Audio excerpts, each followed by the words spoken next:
Alex, has your life changed? Is everything different now?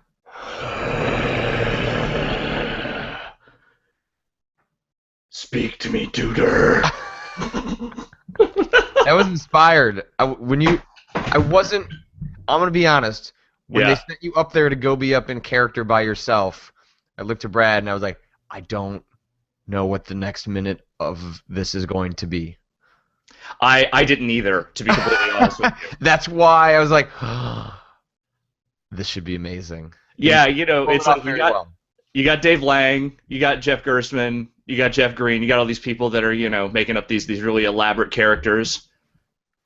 I didn't really think of that, honestly. I just said, I'm just gonna put on a mask and grab a belt and we'll see what happens. And then that was what happened. The Speak to Me Duders was a play on the Ultimate Warrior's typical intro, which is Speak to Me Warriors. Oh, that's right. That is right. I forgot about that. That is the era of wrestling that I paid deep attention to. Was that the height of Hulkamania and I don't know. Did Warrior have Warrior Mania, Ultimate Warriors, He had a Famous lot of Warriors? he had a lot of weird words that he would use. The mostly he just talked about death a lot. He invented the term destrusticity, which is not actually a word, but he just it Warrior wasn't does like what Warrior wants to do. it wasn't Hulkamania, it wasn't Macho Madness. It was just that dude was fucking insane, and that was kind of it. So Yeah. yeah. What did you think of that panel? As someone who does not watch wrestling, as someone who just is watching a bunch of his friends act like idiots for like a straight hour, how did you find that? It mostly just reminded me that wrestling may not have changed very much from the last time I checked in. Nope. It's kind of the same thing, and I definitely get why people enjoy it. I was being I'm often just glib about my approach to wrestling these Sure. days. Like I was as into it as anyone could get into wrestling back in the '90s, actually dressing up as the Ultimate Warrior for Halloween and things like that. But I Nice. don't know, I find the characters less interesting these days, but maybe that is just because I don't have a deep investment or have been paying very close attention. But the Rumble itself was, oh man, it was really great how they structured it, because Yeah. the moment that you actually had to talk about the game, it was like, oh wait, there's like very little to say about what's happening on this screen, which was Yeah. why it was great that like literally every like minute someone was getting thrown out and then someone new was coming in. I genuinely thought more people were going to practice. I feel kind of like an asshole for being like the one who spent so much time rehearsing that game. Though to be fair, I brought my N64 with me and I got Jeff and Rich in there so they could practice up, so they could get, ready to go, because neither of them had touched those games in ages. I don't think Rich's N64 worked anymore. So I was like trying to help other people, Well, it get wasn't. It ready. was Rich's copy of the game, It was. which he made like a very quick point about after the panel. I went up to kind of help get some of the glass together that Yeah. Drake was trying to clean up because another panel was trying to come in. Oh my And God. so him and I were chatting, and he's like, I thought that Alex would give me just a little bit of a break, given the fact that it was my goddamn cartridge that allowed him to practice this goddamn game, and yet you showed no mercy. No mercy, even though we were playing WrestleMania 2000. Yeah, the only alliance I stuck with the whole way through was with game designer Samantha Kalman. She and I made a pact over email. We had a thread going where we decided that we were going to make sure that we were the last two in the ring if we were in there together. Man, that's funny. So yeah, I'm trying to remember. I think so. At our panel, I turned heel on Giant Bomb, low blow Jeff. Drake turned on Lang, and I had formed an alliance with Drake as sort of I had joined Team Harmonix stable. And then as soon as I threw Drake out of the ring during the Royal Rumble, I took off my Rock Band jacket and had my Giant Bomb hoodie underneath. So I did like a double reverse betrayal kind of thing. And then Rich, I think, I don't know why Rich thought I was going to save him, because I never agreed to that. Yeah, there was a moment I was sitting with Vinny and Drew and Brad, and there was a moment early on where I was like, oh god damn it, Alex can't win this. Like, he's been practicing, like he's just going to methodically slaughter his way to the top. But then as that continued to go on, I was like, now this has to be the way it ends, because now it's going to be really shitty if Alex loses. Like, there are only two ways this goes. You got ejected immediately, or the guy who practiced went all the way to the top. Yeah, yeah, and I'm, obviously the true champion won, and I'm eternally grateful for that. But you know what? There's a lot to unpack here. Like Dave Lang was never officially eliminated, neither It's was true. Dan Teasdale. So they have a legitimate beef. If they want a title shot at some point, I'm willing to give it to him. Dan Reichert was not able to make it out to PAX East. So basically, Zoe Quinn was, she wasn't able to make it as well. She was originally going to be signed up for that thing. yes, I'm heard she was taken out outside of the ring, so she had to be Not replaced. quite literally. Coughed too Yeah. hard and bruised a rib. Oh God, that's horrible. So yeah, there's a lot of legitimate claims to the throne there, and I'm willing to take on any and all comers. Maybe PAX Prime, we'll have a rematch. We'll see what happens. But It was a right great now, it was a great use of like a PAX panel. yeah, Figuring out what to do at PAX, like when I thought about pitching other things, like is really challenging. I find just like the general sort of pick a topic and put some people up there and have them talk about it to be just kind of boring. So I've never really gone through with any of those. And in some ways that's kind of what the Bombcast is, but like not really. yeah, And the Royal Rumble is just just genius. Like, it leverages the fact that everyone is there. It leverages a bunch of people who know each other and can have fun and be stupid. And yeah, I don't know. I thought it was great. Whether they do like a wrestling one or not, at PAX Prime or anything else, they could probably. I think they could probably stretch this joke at least one more time. Is how I yeah. feel like maybe this could go.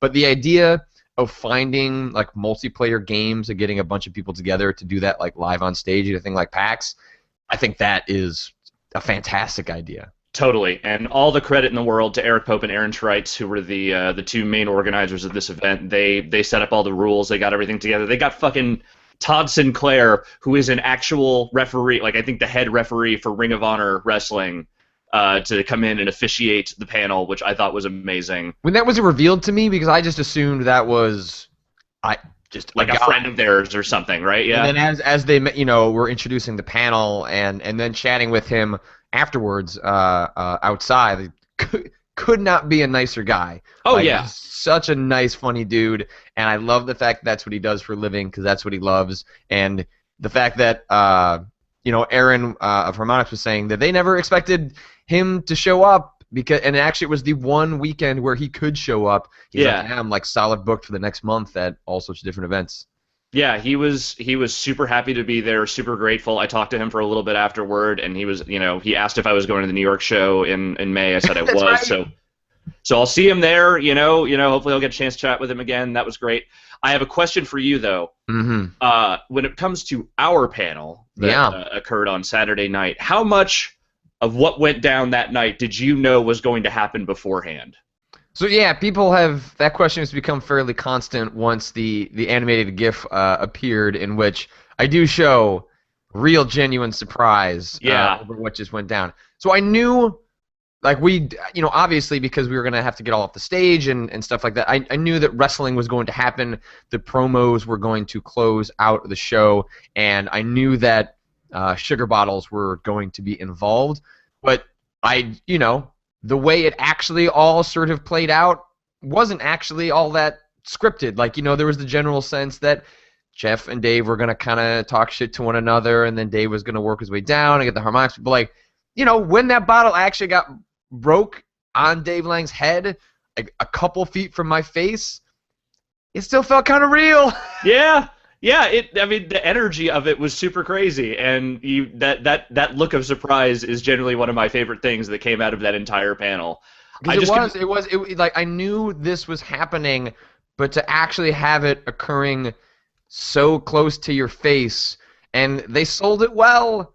It's Yeah. like, well, maybe this is I guess what a little bit what it was like when I was so into wrestling when I was so young and didn't know any better. But then even when I do know better and you're that close to it, it still feels kind of crazy.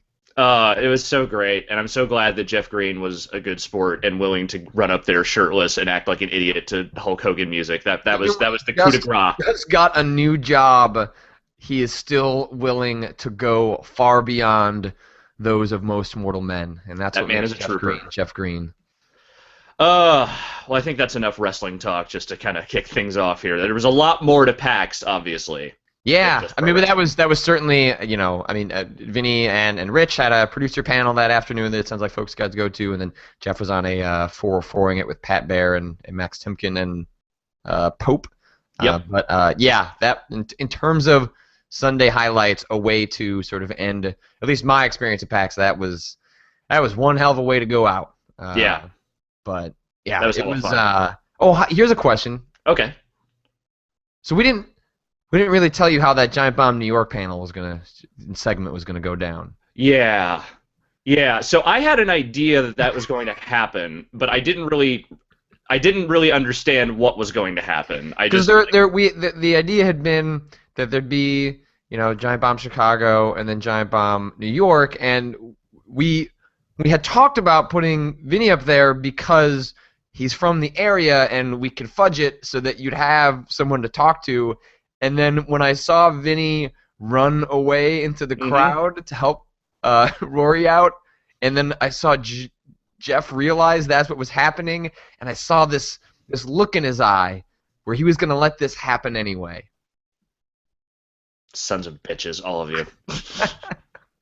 No, you know, He I had handled a it very well. you know what? When they were telling me that that was going to be a thing, and they were just sort of like, "Oh, I don't know, you know, Vinny will go up there. Maybe you guys can talk about pizza or something or whatever." I was like, "You guys are going to pull something on me, aren't you?" Like I knew there was a swerve coming. I didn't know what it was, but I had a feeling that it might involve me standing up on stage alone. So there were two ways I was going to play it. It was either going to be doing exactly what I did, which was just milk the discomfort of the moment as much as humanly possible, or I was just going to yell Baba Booey, Howard Stern's penis, and then run out of the theater. That was going to be the end of it. I think the So awkwardness was the best choice. I feel yeah, you got the audience behind you in a really great way too. Uh, it was it was good. a great reaction. Like, you know, for as goofy and awkward as that all was, like I was really happy with how it turned out. Like I went back and watched it and I felt like, okay, I played that the right way. That's good. I feel okay about it. Well, and it's okay because even though I, you know, laughed at you while that happened, I had my own moment at that damn wrestling panel where That's right, where we I'm pulled you just up for no reason. I'm just sitting there, and then all of a sudden, like, you know, because the way chants catch on are interesting, right? Like, it's Yeah. someone can start a good chant, and for whatever reason, it's at the wrong moment, or just not loud enough, or for all sorts of reasons, doesn't catch on. But one guy shouted Patrick Klepek, and then it just caught on fire really quickly, and I thought I was gonna let it just die. I was like, nope, I'm not gonna engage with this. I'm not gonna do this. Brad looks at me and he goes, like, what just happened? I was like, I don't know. I'm really hoping it stops. And then, of course, it didn't stop. And then at that point, Pope was forced to acknowledge it. I was like, well, I really hope this crowd realizes they just picked someone that doesn't really care for wrestling or have anything informative to say. But don't worry, I'll get up there anyway. Well, no, so what this is going to lead to is that now you're going to have to be the lead announcer on all wrestling panels from here on out. You're going to be the Michael Cole of video game wrestling. It's going to be fantastic. Everyone's going to fucking hate you. You're going to be awful at your job, but you will be incredibly successful at it. You know what? I can take that. I can take that. You know, Yeah, and I'll just deal with that, and that'll be that'll be my cross to bear. But at least I'll intimate. be successful at it. So I Yes, guess I can't really be upset. totally, totally. Uh, I don't know, dude. Was there anything we didn't? I'm trying to. We talked about a decent Well, number you of had your panel things. on Friday. I did, yeah. I had my panel with Zoe Quinn on Friday, which went really really well. We packed the house. It's, you know, not quite Bombcast numbers, but I did not expect. The room was bigger than I thought. It was a Fit good something sized like theater. Yeah, it fit something like 800 people, maybe a little less, and we fit all but a couple of spots in there. And yeah, you know, for people that weren't there, you know, our panel was sort of a split between me and Zoe Quinn. I did a rewrite of my TEDx talk from last year that was also a little bit more games focused, because when I gave the TEDx talk, I knew that every time I referenced a social networking service that wasn't Facebook or Twitter, or a video game website, or a video game personality, I had to set up all that stuff, whereas I could kind of speak a little more directly to an audience that is at PAX. So I definitely rewrote it for that audience, and also just some of the stuff I had learned since then. And then Zoe talked about basically she's dealt with all sorts of weird crap on the Hmm. internet as well. And I thought she had a really great take on her presentation, which was that she asked anyone that used to sort of self-identify or look back on their actions on the internet as being kind of a total dick or someone that trolled people or things of that nature, if they ever changed and stopped doing that, she asked those people to email her and just run a very unscientific poll or trend analysis of what sort of led people to stop acting that way. And so she Right. kind of walked through different things that people had expressed to her and different trends that she had noticed. And I thought that was really smart because it was very personal, but at the same time, like 300 plus people is a pretty decent sample size. Yeah, yeah, it was good. The thing that struck me most about both of your guys' talks, I mean, I think that presentation was the best version of that talk you have given. It was extremely well articulated. It had a good flow to it, and I think that Zoe's points were also really well articulated. Like, you covered a lot of ground in your, individual short segments, and like you said, that polling that she did was really interesting. As someone who was a teenager on the very early incarnations of the internet before everything was sort of logged and everything could be kind of dug up You and me later both. on. Yeah, like I remember myself being an absolute shithead to people when I was like 16 years old in like Yahoo chat rooms and stuff. And it's interesting because I could say that my reasoning for changing probably emulated a lot of the other people that she heard from. I grew up, I started to realize the way what I was saying, what I was doing was affecting other people. And I did it, mostly just as a form of trying to get attention or trying to feel powerful or trying to feel, clever, whatever it was. And, kind of hearing those answers emulated by others makes you realize that there is kind of like a consistent sort of systemic almost mentality to this stuff that, I think I don't necessarily think you can eradicate, but at the same time, when you know why people do those things, it becomes a lot easier to sort of realize why that stuff is coming at you and who these people are and what it is that they're really trying to get out of you. Yeah, I think it's useful for to all parties involved, like for the person who is the target of that sort of stuff coming at them. Then it's nice to sort of be able to it doesn't apply to everyone, but once you can start getting a general sense of how people are acting, why people are acting that way, at least allows you to feel a little bit better about Yeah, it. And yeah, it's the people that were in that audience, I obviously were not, the people that we're speaking about. Although, I saw some people tweeting that there was one tweet in particular. I forget who said it exactly, but basically they were in line in the queue line for the panel beforehand, and there was someone in the line that mentioned that. I'm one of those jerks. I want to hear their arguments. yeah, So there was, certainly probably some people in there that are some of the bad actors or bad apples, however you want to sort of characterize it on the internet. And all you can hope,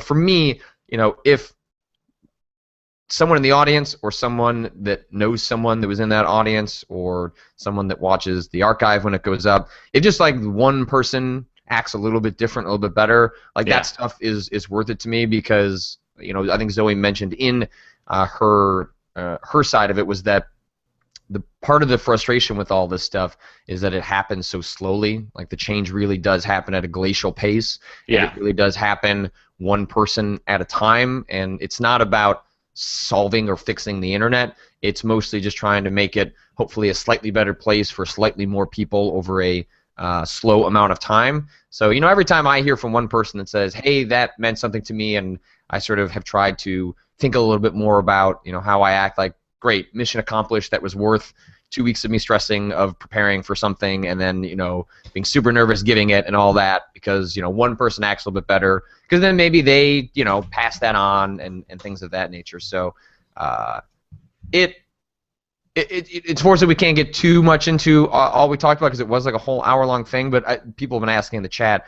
Vinny did film it, so there is an archive of it that will whether it's on the site or on my own YouTube channel or however it ends up appearing. It sort of depends on how it turned out. There will be an archive of it that people can watch at some point. So yeah. hopefully I Good. can get my hands on that sometime this week or next week, and then a lot more of this conversation will make a lot more sense for folks that can see everything that we had to talk about. Beyond that, I think the only other panel that any of us were on was the production panel that Vinny and Rich Gallup put together. That was also on Sunday. That was not live streamed, but I think it was filmed. I think I don't Drew. know. I don't know for certain. Don't hold me to that, but I think Drew may have taped it. So hopefully people get to see that as well. I didn't get to watch it, but I did get to go into the side room afterward and watch Vinny and Rich hold court over a couple of dozen people from the panel who just asked a million, educational and like career questions. And it was actually really fun to watch these guys that I've known for like 10 years, like holding court over these people and like giving all this like kind of educational information. It was kind of neat.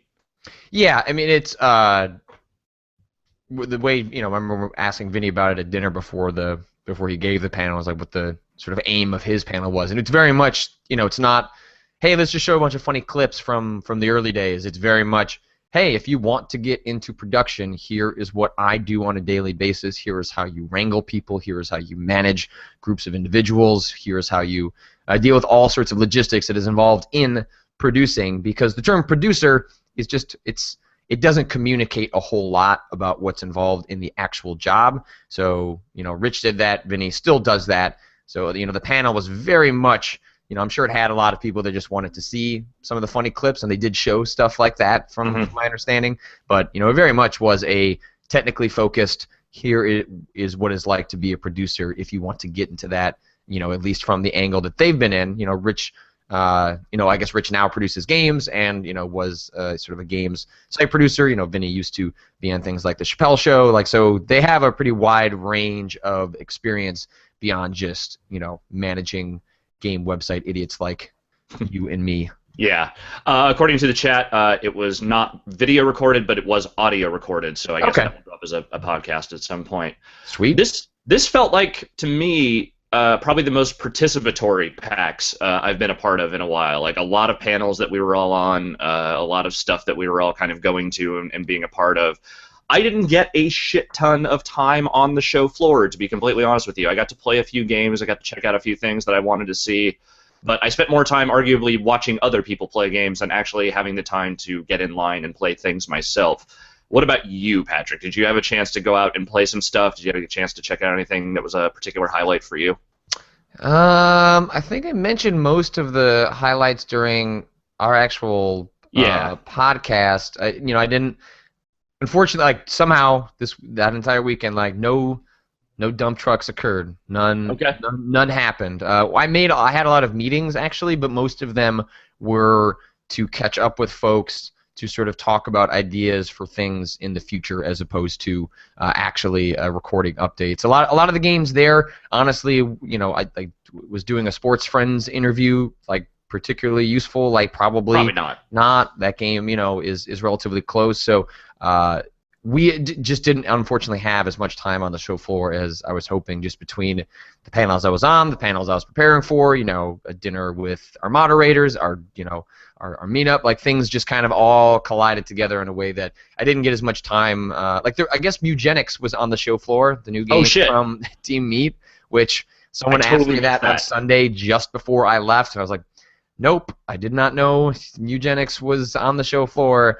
That really bums me out that I didn't get a chance to see it. I mean, if people didn't watch, the panel live, the highlight of the show for me was absolutely Hyper Light Drifter, which is a game that takes a lot of cues from Link to the Past, Secret of Mana, Earthbound, a lot of any sort of SNES area 16-bit RPG that you hold dear to you. They are taking a cue from and trying to make a game like that in 2014. With the same sort of tightness of gameplay that you can accomplish these days. It just wasn't possible back then. And that game looks great. Pixel art is a disservice to the stylish nature of what it looks like, and it plays phenomenally well. Cool. Yeah, that's one I definitely spent a lot of time watching people play. I did not get a chance to get my hands on it. Did you play anything else? I played Below. I played that Transistor demo, which I talked about on the panel, which still looks fantastic, but obviously is out next month, so everyone's going to get a chance to see that soon. For me, the stuff that really stuck out, like Hotline Miami 2, Darkest Dungeon looked really rad. Mushroom 11, which I didn't really get to talk about very much at the panel. 'Cause I spent a while watching people play that game, and that looks really bizarre, but in a very cool way. The other Uh, game I wanted to check out that I didn't get to play, and I'm not going to be able to pronounce its names. yeah. It's a 4D game. Did you see that at all? No. No. It's let me see if I can. I have. For a second there, I thought you were going to say Danganronpa, and I thought it was really funny, but Let's see. What is it? I'd sent an email to myself for the trailer. I don't know. Someone will mention it in the chat at some point, but it's like Mika Kugre. Oh, I'm just gonna butcher exactly how that it is. Anyway, it's a game that has literally been around for 5+ years. huh. I saw it at and played it in the IGF years and years ago, like back originally when Fez was first being shown. Like this game has been kicking around for a long, long time, and it's showed up again here at PAX East. And I was talking to Alexander Bruce about it because he's been sort of an advocate for it. Alexander Bruce is the creator of Antichamber, and one of the things that he was mentioning about a game like what am I just going to keep saying? Mika Kugre? I'll just keep butchering this name even though I don't know if that's what it is. Someone in the chat mentioned it. Meigakure. Miga Kure. Maybe I was right. Maybe That's that's close. close enough. Anyway, one of the things that he talks about was that was applicable to Antichamber as well was the fact that a game can seem like it's in development forever and it can seem awfully complete, but especially when it comes to these sort of puzzle games that have all sorts of tiny little cues to help the player solve what's happening on screen, that takes years and years and years to get that right. So it's one I didn't get a chance to play, but I heard a lot of buzz about it, and I definitely want to try and check that out if I get a chance to in the future. Yeah, it sounds cool. It was a weird show, just not a lot of time on the floor. Though what was interesting to me more than anything else was just how big the Indie Mega Booth has gotten in relative size to everything else at the show. I mean, there were multiple publishers that didn't even show up. Nintendo was not there at all. Yep. The Riot Games booth was considerably stronger. Like their presence was much larger than even Sony's was. It was a really weird kind of. It felt like a little bit of a sea change in terms of like who the big players are at a show like that. I mean, Nintendo and Sony have never been like the most vocal, presences at those shows, but they've always, had a giant booth and tons of stuff to show. And, for them to kind of have that diminished presence and for the indie games to kind of seem to take even more center stage this year was interesting. Like, Brad was going so far as to say that he even felt weird, like, sometimes going and playing some of those bigger games at PAX because, like, whatever, that stuff's all going to be at E3 or it'll be out beforehand. And this is the place where, kind of the independent scene gets to really shine. I don't know. I think I would kind of agree with him on that point. Would you as well? Well, it's kind of like when anyone comes up and says, hey, it's my first PAX, what should I do? It's like, well, don't go stand 3 hours in line to see a trailer for the new Assassin's Creed. Like, it's one thing if you're going to stand in line to play, Evolve. That's like a brand new next-gen game, and you can play it.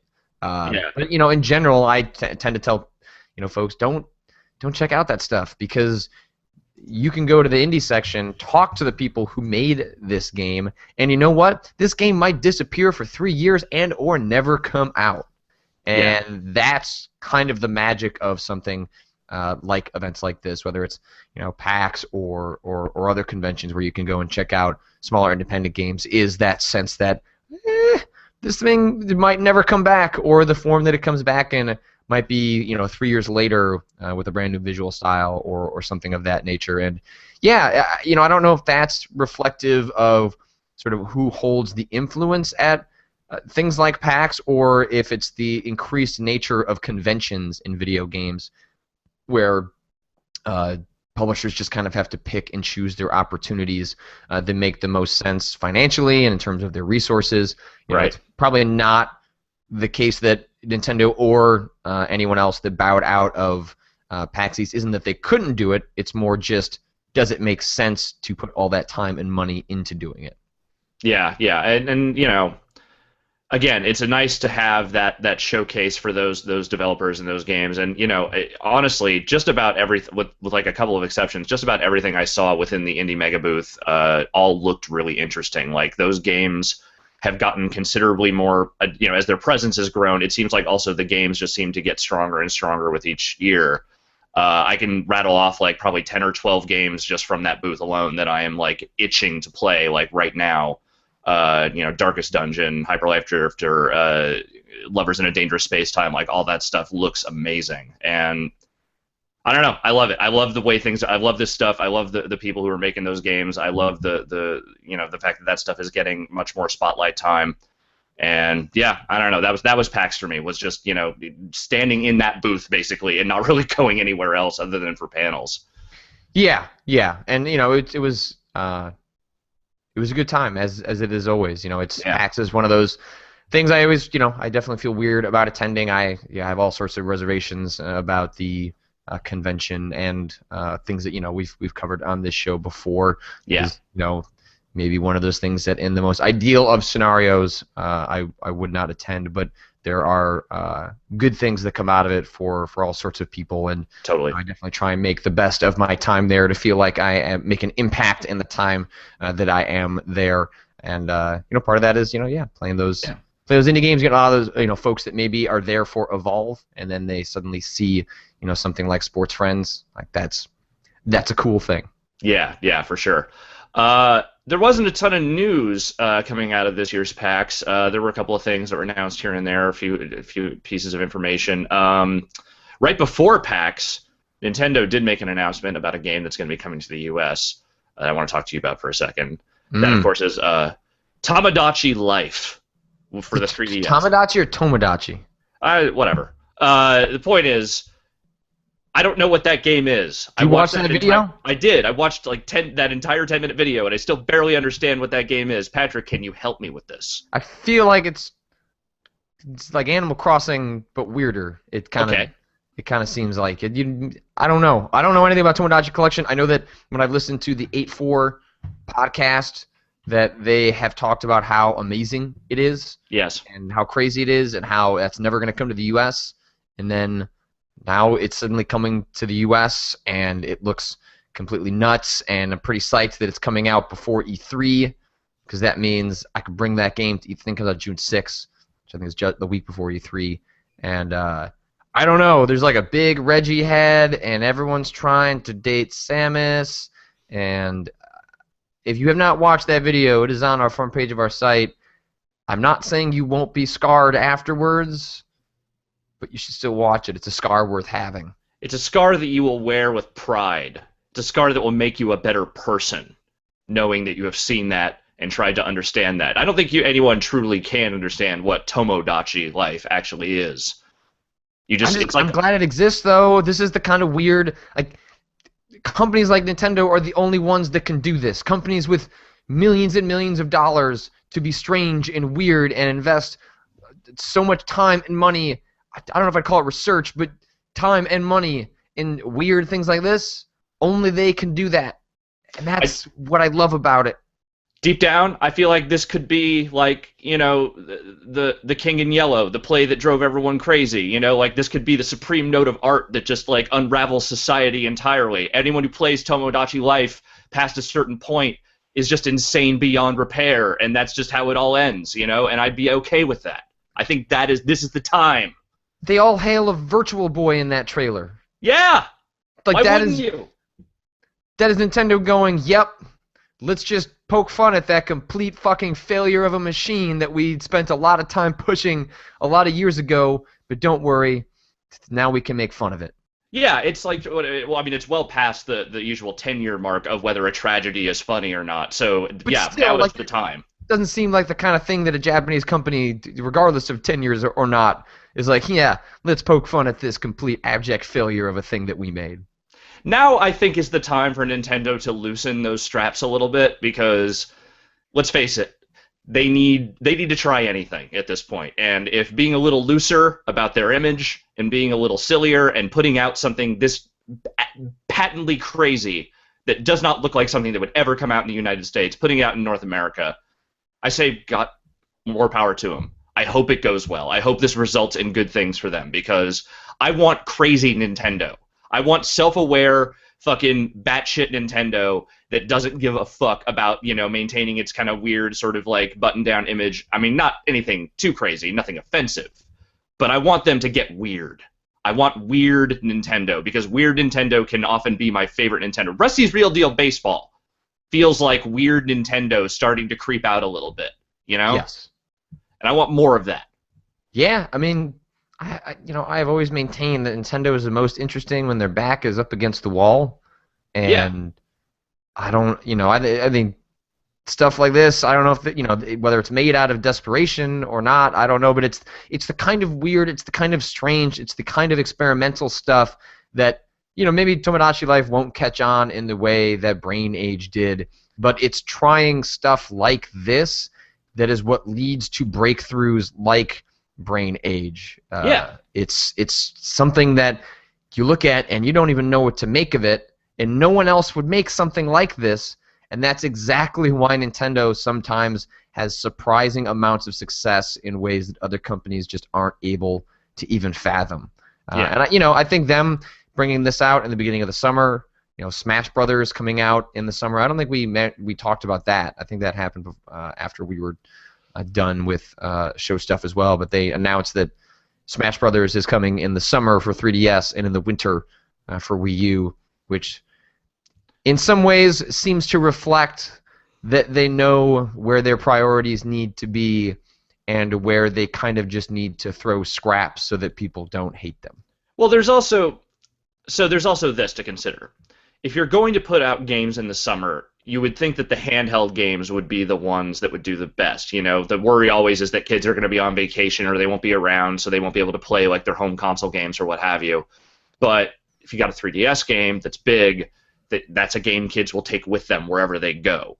So, if the Wii U version isn't going to be ready for the summer, then it makes maybe a certain amount of sense to put that 3DS version out in the summer when kids are going to have their 3DSs with them and, get that ball rolling right away. A lot of those kids, I wouldn't be surprised, would still want to play the Wii U version, provided they have to. I still don't understand the idea of buying a Wii U for the sake of buying Smash Brothers, but then again, I've never been that big of a Smash Brothers fan personally. But that said, I don't think it's as crazy a decision as it seems like it looks like on paper. But I don't think it's crazy. I think it's surprising. It is surprising. It seems unlike Nintendo to stagger the release in a way that I think is really smart, because if Smash Brothers does come out on the Wii U in the traditional Nintendo, just before Thanksgiving sort of window, then they're going to be able to, assuming the game comes out and people like it, capitalize on the momentum from the 3DS version.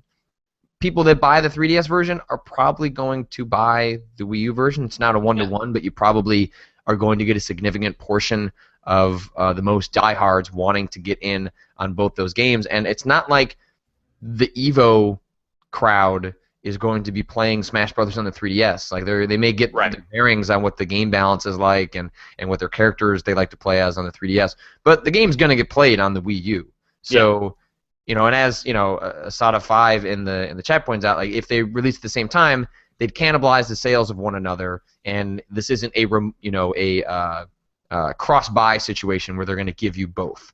Right. So, they probably are going to maximize sales of both. It feels a little unlike Nintendo in a way that I guess I'm just surprised at the business-savvy nature of it, because that doesn't usually seem like their forte with things like this. Yeah, it's, whatever, regardless. I think it's an interesting move, and I look forward to seeing how it turns out. I mean, not that I'm really that excited to play either version of Smash Brothers. I mean, at this point, Mario Kart is the thing I'm more looking forward to. But that game actually looks legit kick-ass, though. I know! Not to take away from... you and me. We're the only ones with any Mario Kart love left at this company. But that one looks good. Like, I did not play the 3DS one. I did not... the only time I played the Wii one is because... I've been at people's houses and they just have a Wii, and that's kind of all they own. But that version of the game didn't really do a lot for me. I hate playing it with the Wiimote controls, with the accelerometer stuff. Patrick, what is the Wii? What was the Wii? It had some good games. I didn't appreciate that joke. The Wii had some good games. It did. It did have some very good games. Zack and Wiki. Zack and Wiki, yeah. That game was kick-ass. No one That played was it. super good. That was the most depressing 8.5 I ever gave because I knew no one was going to buy that game, but Oh, they that was a should good have. game. That It was a was good really game. good.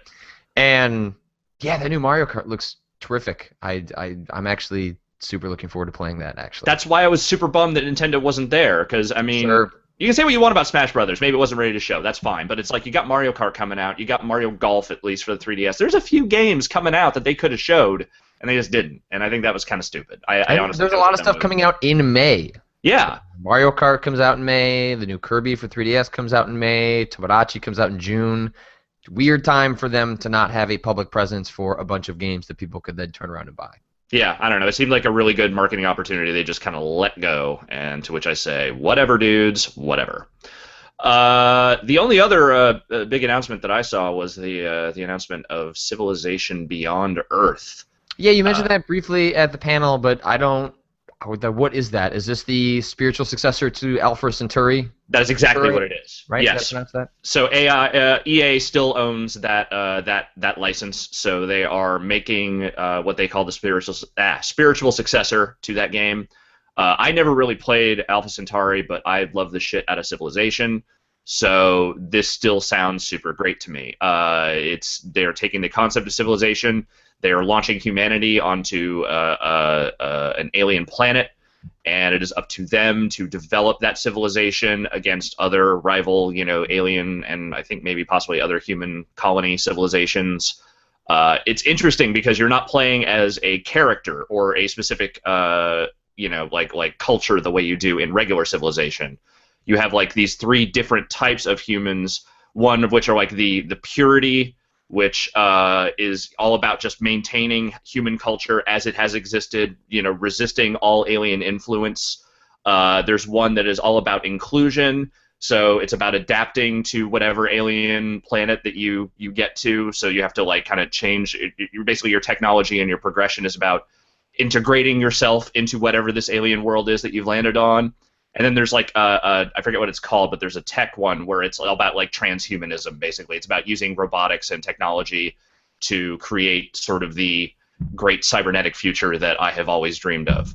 So they're not like that. Those are the main differences, but it sounds like it still progresses in a similar way to the way like Civ 5 did, which means that I'm probably going to play another 1,000 goddamn hours of that game when it comes out. I've never seriously played a Civ game before, not because I had a bad experience. It's just a series that has passed me by, and strategy has never sort of been a thing I've spent too much time dabbling in. But I feel like I need to change that, and maybe this inclusion of sci-fi is just the thing to drag me over and convert me in a way that sort of the traditional Civ setup, at least just the general premise just hasn't caught me. But this cybernetic feature you're talking about, Yes. it sounds pretty good. Yes, it's exactly like Google Glass, except there's implants in your eyes, and it makes everyone look like Hulk Hogan and the Ultimate Warrior. It's like you're always talking to the Ultimate Warrior. It's fantastic. And I love that they announced this game, and then we're so used to these days a game getting announced and like, well, see it in 2 years when we get through our full hype cycle, and instead they announced this at PAX and said, hey, by the way, it'll be out this fall. Yeah, That's and it was great. really good announcement trailer. Like they did a really long interview in a couple of different places. The PC Gamer one was one that I got the most information out of. Seemed like a really good deep dive on what that game is. Sounds like it'll be at E3. I cannot wait to play it. I am also dreading it because once that thing comes out, you're not going to hear from me for like a month. Just know that I am still alive. That is what I am doing with my time.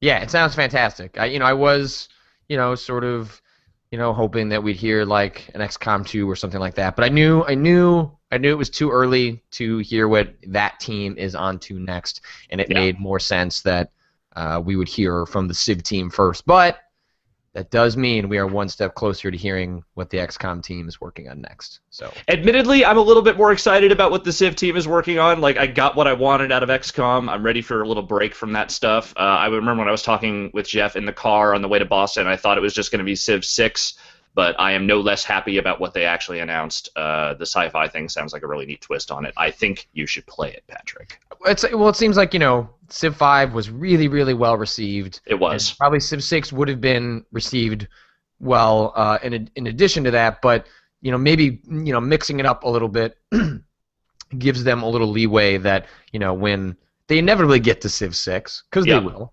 in 3 years, that then people are like, oh my God, it's been 5 years since one of those. I'm really excited again. Yeah, totally. I'm willing to let that break happen so that I can play this sci-fi version. Other than that, not a ton of news coming out of the show. No, sort of. I got an email about this, or an email tip while we were at the show, and I didn't get a chance to follow up on it. But obviously, it turned out to be true. Was that CCP announced they were shutting down their studio in Atlanta, which Right. for the last 7 years has been working on World of Darkness, which is a sort of vampire series, and they were trying to adapt. I think a board game, and they were trying to adapt it into an MMO. They showed a little bit of it when we were at Eve FanFest last year, Drew and I, and we're committed to still making that game. But it always seemed kind of half-hearted every time they talked about it, and even when they showed it at FanFest, it seemed more of, let's show you something to prove that it still exists.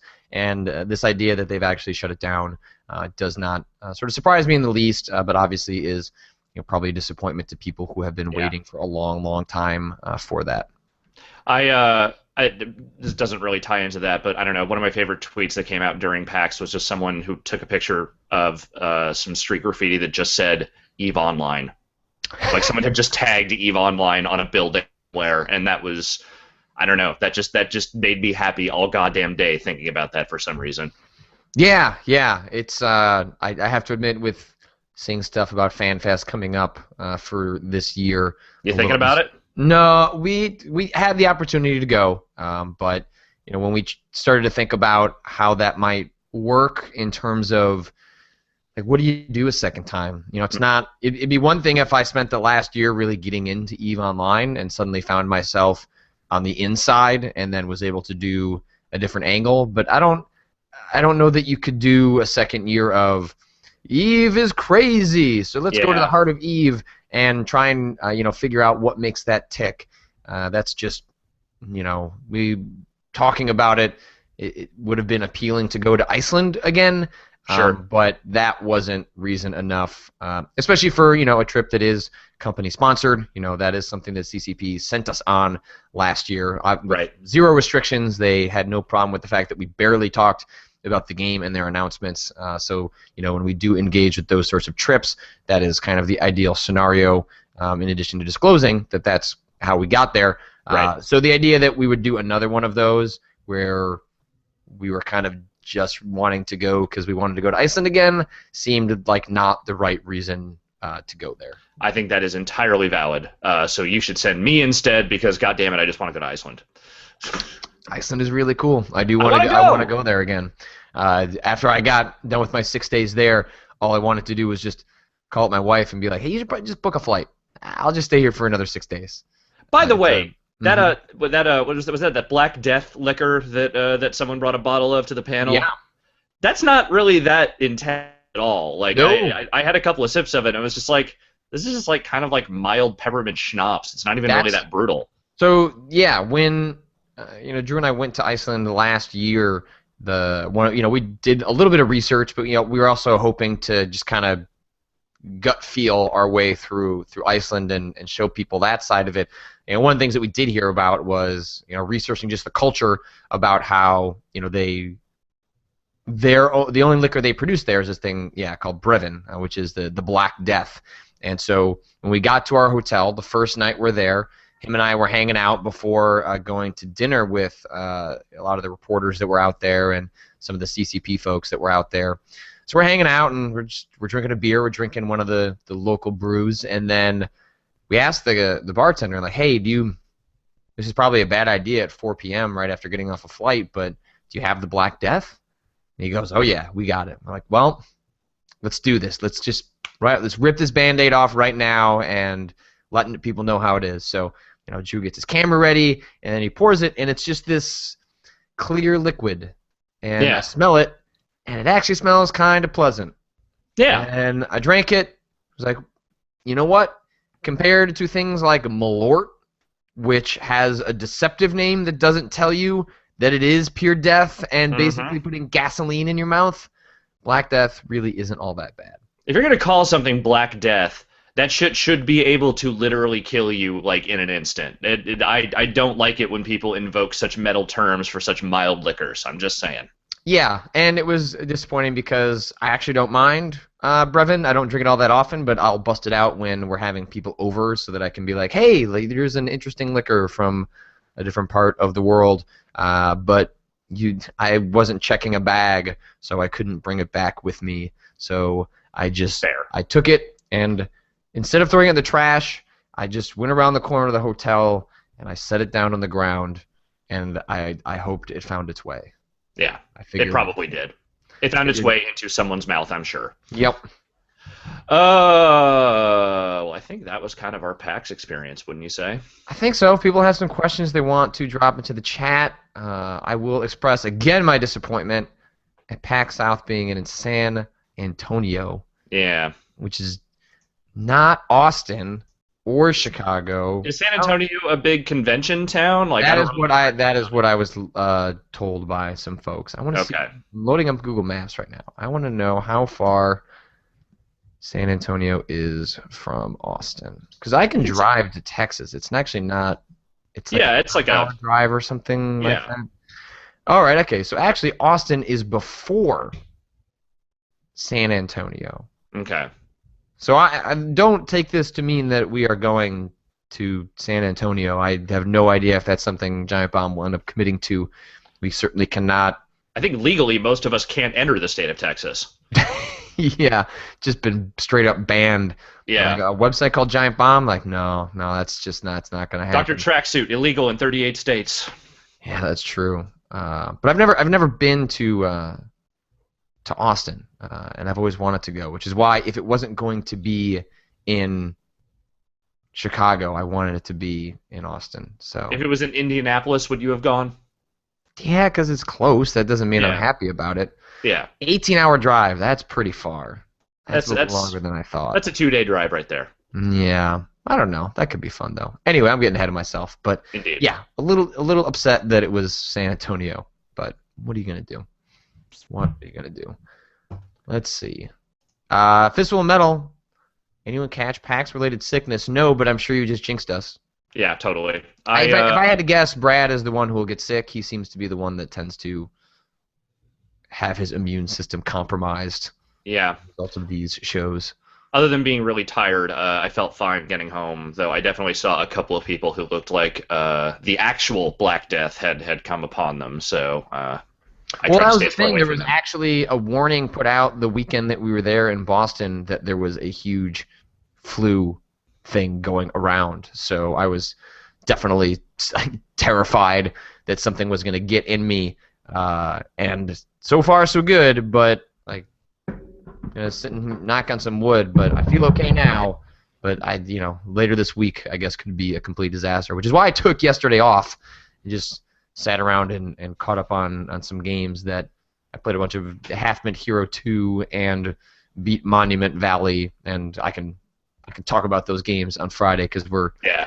we're running down on the show. But Monument Valley you should play that game. Everyone joy. should play that game. It is fan-fucking-tastic. It is on Yeah. iOS and is supposedly coming to Android sometime in the near future. Yeah, that and FTL are a really good 1-2 punch for the iPad lately.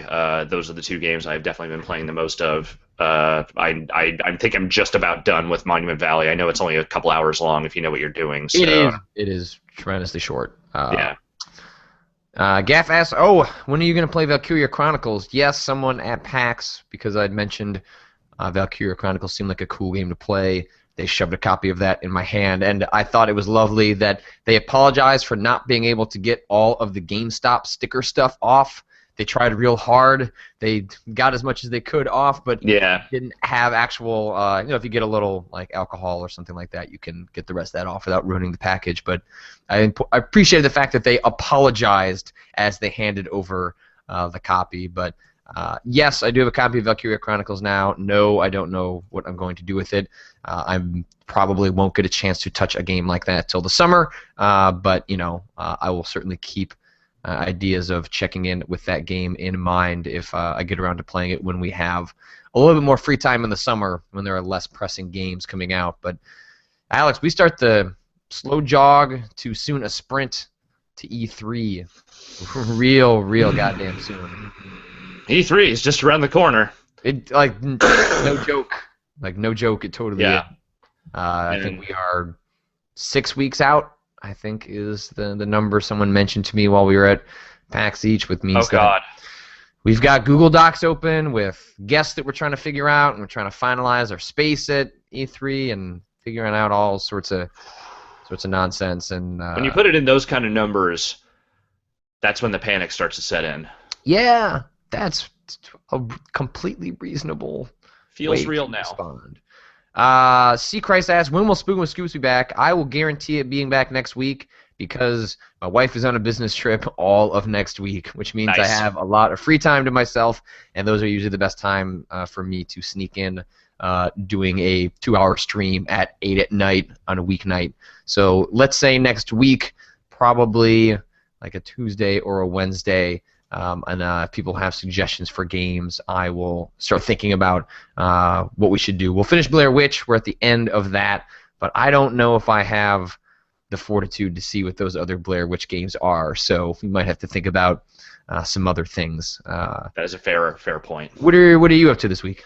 Okay, so today I'm going to finally write up my recap/review of Wolf Among Us Episode 3, which I was able to play before I left. Yeah. I played that too. We'll talk about that on Friday after you've written your piece then. Yeah, I'll write that up today. I'm going to finally film that FTL new content, quick look solo, either today or probably tomorrow. And beyond that, it doesn't look like there's much coming out review-wise this week, but I'm sure I'll have some other stuff coming up here, and just finally catch up on the last couple of... I still need to finish Infamous, so I'm probably going to spend tonight or tomorrow just finishing that up, so... What do you got other than that this week? You got anything else from PAX to throw up? I know you said no dump trucks, but like any other feature stuff?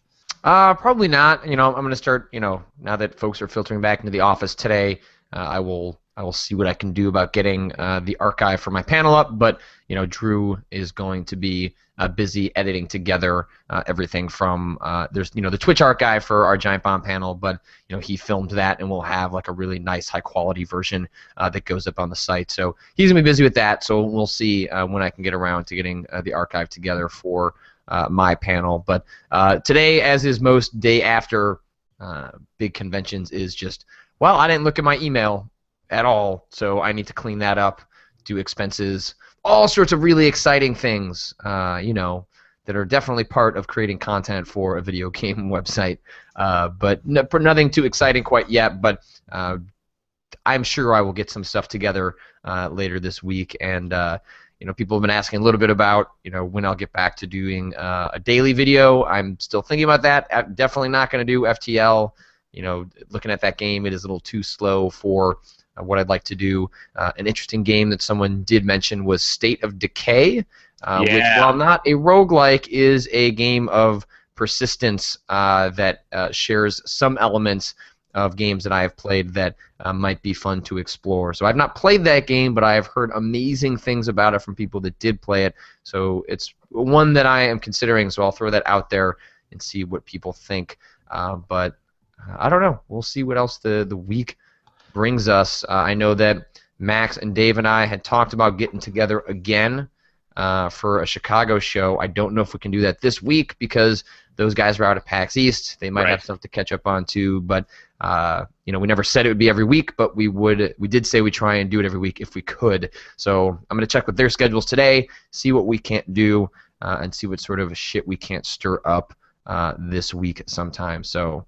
Yeah. By the way, I feel like an asshole. I forgot Trials Fusion is out today. That is a game that I need to be playing right now. We need to end this show immediately so I can go play that. Well, you know what? Your wish is my command. Fantastic. I'm going to end this show, and I will talk to you again on Friday. Ow!